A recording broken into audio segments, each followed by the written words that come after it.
אתה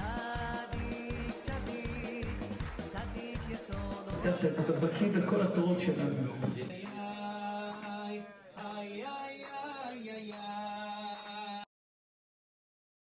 Beshem Hashem Nasseh Natsliar, je vais vous parler du sujet de aller poser des questions à Rav. Quel genre de questions? Est-ce que toutes les questions? Est-ce que ça nous apporte quelque chose?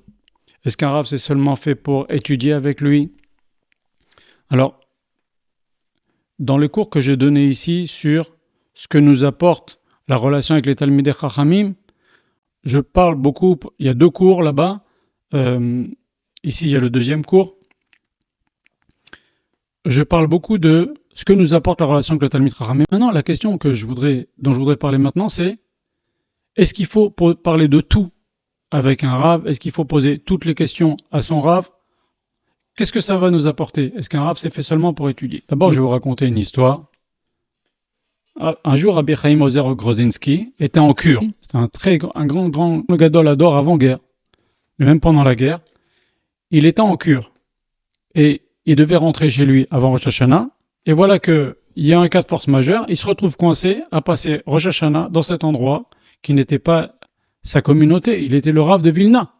Il aurait pu passer Rosh Hashanah à Vilna. C'est autrement mieux que passer dans un lieu de vacances. À savoir quelle communauté il a, et puis il a un rôle, les gens ont besoin de lui, etc. Et voilà que, pendant Rosh Hashanah, on lui introduit une personne qui veut faire sa connaissance. Il a entendu parler d'un grand Rav. Il parle comme ça, il discute, mais il ne savait pas le nom de Rav Chaim Ozer. Et ils parlent ensemble, ils discutent, et cette personne, Rav Chaim Ozer, lui dit « Qu'est-ce que tu es venu faire ?» Et il lui dit « Bah voilà, je suis venu me marier avec la femme de mon frère. » Ton frère est décédé, oui. D'accord. Est-ce que ta belle-sœur a eu des enfants? Elle lui dit oui, elle a des enfants, mais elle n'a pas de parnassa. Je vais me marier avec elle, comme ça on va pouvoir. Elle aura parnassa. Et je vais aussi m'occuper de mes petits-neveux. Au moins ils auront un père de substitution. Rav Chaim Ozer lui dit mais ça a sourd la Torah ce que tu dis. De se marier avec sa belle-sœur, c'est si elle n'a pas eu d'enfant, mais c'est un interdit de se marier avec sa belle-sœur. Même si le frère il est mort. Il dit qu'est-ce que vous me dites là? Non, moi je vous crois pas, monsieur le Rav, je vous crois pas. Moi, de toute façon, je ne crois qu'un seul Rav. J'ai entendu parler que le grand d'Israël il s'appelle Rav Chaim Ozer. Si lui il me le dit, alors là je l'écouterai, mais je vous écoute pas, excusez-moi. Rav Chaim Ozer il lui dit c'est moi. Il dit c'est moi Rav Chaim Ozer. Et là Rav Chaim Ozer il a compris pourquoi il s'est retrouvé coincé à Rosh Hashanah, loin de sa communauté, pour éviter cette catastrophe-là.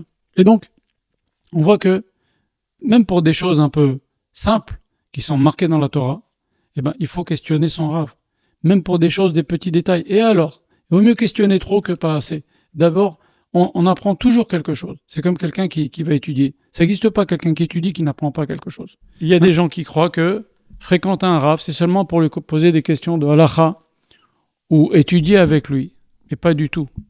On apprend beaucoup de la fréquentation d'un Rav, et on peut poser des tas de choses de hadracha, c'est-à-dire de conduite à tenir par rapport à tel et tel choix à faire. Mais je vous invite à lire mon livre sur Rav Israël, où je parle quasiment que de ça. On peut apprendre beaucoup d'un gadol. Regardez ce que nous dit le Midrash. C'est dans Bereshit Rabba, Perek Pedalet. Amar Rabbi Abaou, l'atid lavo, quand il y aura Triat Hametin, atidin akol liot temim. Tout le monde sera surpris. Tout le monde sera assez surpris. Kenegedmi sheshamou la Kadosh Baruch Hu. Ils seront surpris de voir des gens qui ont écouté Akadosh Baruch Hu, qui ont fait les mitzvot. Vomer ma ukar pluni sheoshev veloshana. Qu'est-ce qui vient faire ce type-là qui, il a fait les mitzvot, mais il a jamais appris la Torah écrite, il a jamais appris la Torah orale. Qu'est-ce qu'il vient faire maintenant? Et il vient parler maintenant avec Abraham, Isaac et Yaakov, ou avec des grands maîtres d'Israël. Il n'a jamais appris ni la Torah écrite, ni la Torah orale. Qu'est-ce qu'il vient maintenant à Triat Hametim parler avec des grands comme ça d'Israël? Comme si lui, il était leur élève. Et Akadosh Baruch Hu dit, pourquoi vous êtes étonnés? Pourquoi vous êtes étonnés? Il mérite de parler avec ces grands d'Israël ou avec Abraham, Isaac et Yaakov. Pourquoi? Parce qu'ils m'ont écouté cette personne-là qui n'a pas appris ni la Torah écrite ni la Torah orale, ils m'ont écouté de leur vivant. C'est-à-dire quoi, ils m'ont écouté? Le Midrash continue, et il cite un verset qui dit Ozen Shoma Tochacha, une oreille qui écoute les remontrances ou quand quelqu'un on le recadre, eh ben, Bekerev Chachamim Talin, il méritera de résider parmi les Talmidei Chachamim. Donc cette personne-là, qui n'a jamais étudié ni la Torah écrite, ni la Torah orale, mais il a écouté Akash Baruch Hu, il a fait Torah en mitzvot, il pourra après Triat HaMetim parler avec des grands maîtres d'Israël qu'ils ont consultés de leur vivant. En fait, on voit qu'ils ne vont pas pouvoir parler de limoud avec ces maîtres-là puisqu'ils n'ont jamais appris. Mais comme ils allaient voir leur rabbanim pour leur poser des questions de conseils de vie, eh ben, après Triat HaMetim, ils pourront être proches encore de ces maîtres-là qu'ils ont questionnés pas pour du limoud, pas pour apprendre dans le texte de l'étude, mais pour des conseils de vie. Et donc, ils vont continuer cette relation-là avec leur maître. Qu'est-ce que ça nous apprend? Ça nous apprend que c'est vrai que avec son maître, c'est bien d'étudier, on peut étudier avec lui. Celui qui ne peut pas, eh ben, il peut étudier dans ses livres, il peut écouter ses cours. Mais même quelqu'un qui ne sait pas étudier parce qu'il a un cas de force majeure, il n'arrive pas à étudier avec son Rav, le fait qu'il écoute son Rav parler de choses de la vie et qu'il s'intéresse à ça, qu'il fréquente son Rav pour cela, eh ben, ça va faire que, après Triat HaMetim, il pourra être encore proche de ce Rav-là auquel il posait ses questions de vie. Alors ça, c'est quand même très important parce que beaucoup de gens, vous les entendez dire « Non, mais un Rav, on lui pose que pour les questions super importantes, ça c'est évident, pas besoin de poser. » Vous serez extrêmement surpris que des choses qui nous paraissent à nous évidentes, la vision du Talmid Chacham n'est pas la même. D'ailleurs, c'est cette fameuse question que l'on pose. Yitro, Vaishma Yitro. Yitro, il a entendu Kriyat Yamsouf, la guerre d'Amalek. Pourquoi Moshe Rabbeinu nous dit la Torah, il a pris Yitro dans sa tente, il a tout raconté. Encore la sortie d'Égypte. Parce que d'écouter d'un Talmid Chacham, c'est pas comme d'écouter ce qu'il avait entendu jusqu'à maintenant de la sortie d'Égypte. Yitro, là, il entend par Moshe Rabbeinu lui-même traverser de la mer. Et donc, quand on pose des questions, même sur des choses qui nous paraissent pas de l'étude, mais de la conduite de vie, ça peut beaucoup nous aider. Alors, dans ce cours-là, j'ai parlé sur le respect du Talmid Chacham, donc bien sûr, ça doit se passer avec le respect. On ne va pas papoter. Il ne faut pas que ça devienne un papotage. On va poser des questions de vie. Torahot Chaim, une conduite, redresser notre conduite dans la vie. Même si on n'étudie pas avec le Rav, on va parler de ces choses-là avec le Rav. Et donc, pourquoi? Parce que le Rav, nos Chachamim nous disent que Divrei Chol shel Talmidei Chachamim tzarechim limud. Même les paroles de Chol des Talmidei Chachamim, il y a de quoi apprendre de ça.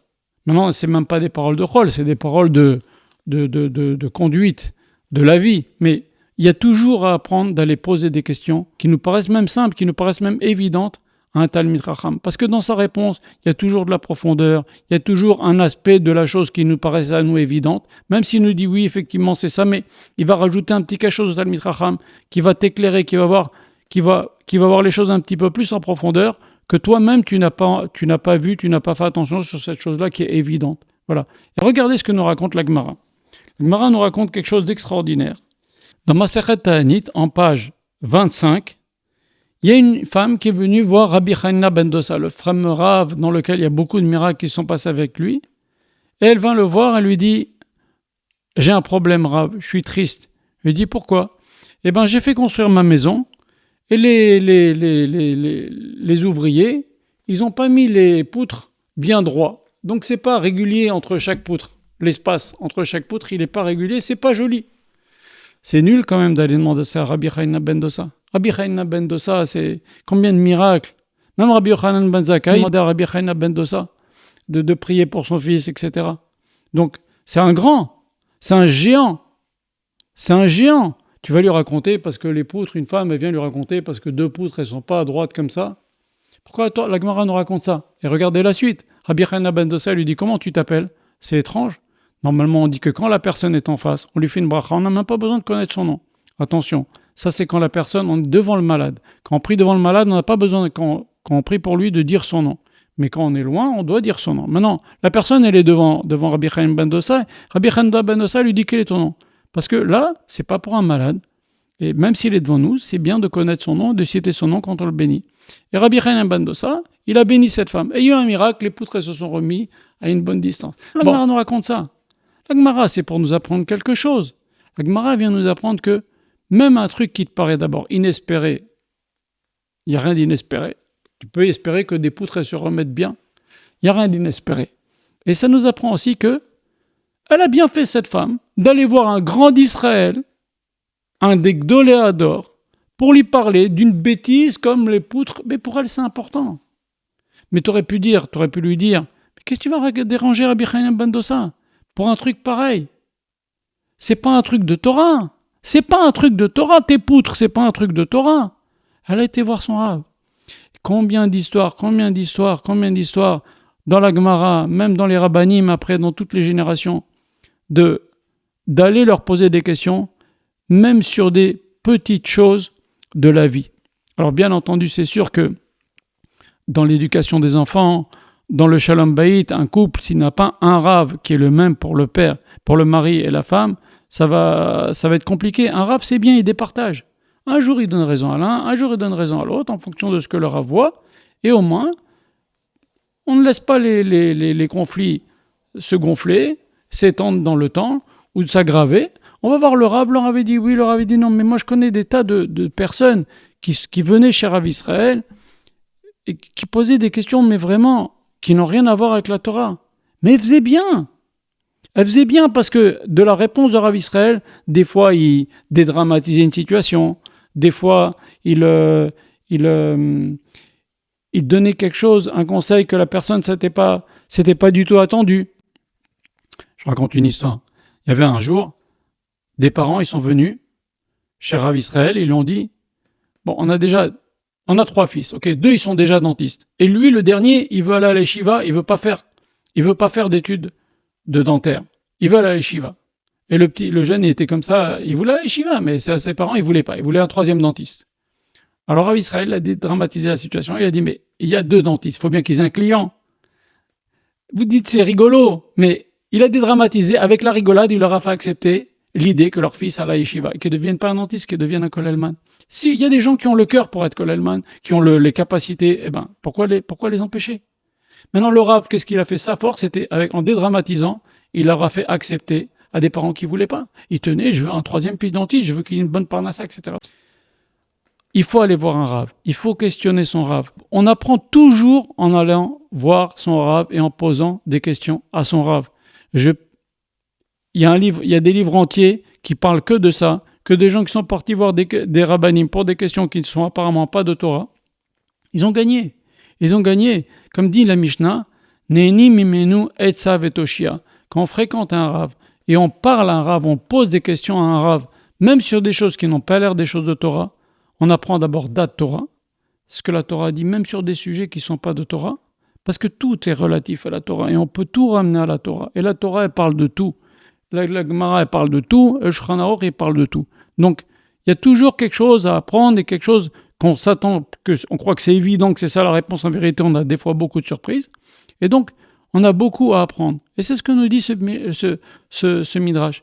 Après 120 ans, ces personnes-là qui ont été demandées à un Rav, même s'ils n'ont pas étudié avec ce Rav, mais ils ont fréquenté ce Rav, ils ont entendu Tochachot Chaim, et bien après 120 ans, quand il y aura Triat HaMetim, ils pourront continuer à parler, fréquenter ce Rav. Et tous les gens qui ont étudié, ils vont être étonnés. Ils disent, mais cette personne-là, comment il parle avec ce Gadol?